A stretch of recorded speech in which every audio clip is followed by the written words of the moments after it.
ఇక్కడ ఒకటి చూడండి, గర్భాశయ క్యాన్సర్ పైన టీకా అస్త్రం, మహిళా దినోత్సవం నుంచే హెచ్పివి వ్యాక్సిన్ పంపిణీ, 14 ఏళ్ల బాలికలకు ఉచితంగా వైద్య ఆరోగ్య శాఖ మార్గదర్శకాలు.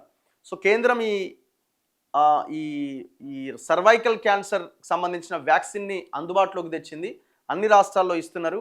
మన రాష్ట్రంలో కూడా 14 ఏళ్ళు నిండిన 15 ఏళ్ల లోపు పిల్లలు ఎవరైతే ఉంటారో వాళ్ళకి ఈ టీకా ఇవ్వబోతున్నారనమాట. ఇది గార్డాసిల్ 4 అనే ఈ టీకా బయట అయితే 3,000 4,000 రూపాయలు ఏమో ఉంటుంది, ప్రైవేట్లో అయితే.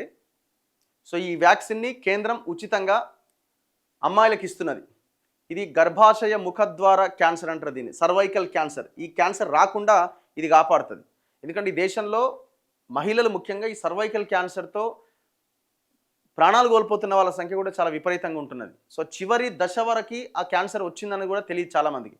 సో అట్లా ఈ క్యాన్సర్ రాకుండా ఉండడానికి, ఇప్పుడున్న పిల్లలు భవిష్యత్తులో రాకుండా ఉండడానికి ఈ వ్యాక్సిన్ని ఉచితంగా ఇస్తున్నారు. మహిళల ప్రాణాలు హరిస్తున్న గర్భాశయ ముఖద్వార క్యాన్సర్ నివారణకు రాష్ట్ర ప్రభుత్వం అడుగేసింది. ఈ క్యాన్సర్కు ప్రధాన కారకమైన హ్యూమన్ పాపిలోమా వైరస్ను అడ్డుకుంటుంది వ్యాక్సిన్. అంతర్జాతీయ మహిళా దినోత్సవం రోజున ఈ టీకా పంపిణీ కార్యక్రమానికి శ్రీకారం చుట్టింది. రాష్ట్ర వ్యాప్తంగా అన్ని జిల్లాల్లో హెచ్పివి టీకాలను మార్చి 8వ తేదీన అధికారికంగా పంపిణీ చేయబోతున్నారు. ఈ మేరకు బుధవారం కుటుంబ సంక్షేమ శాఖ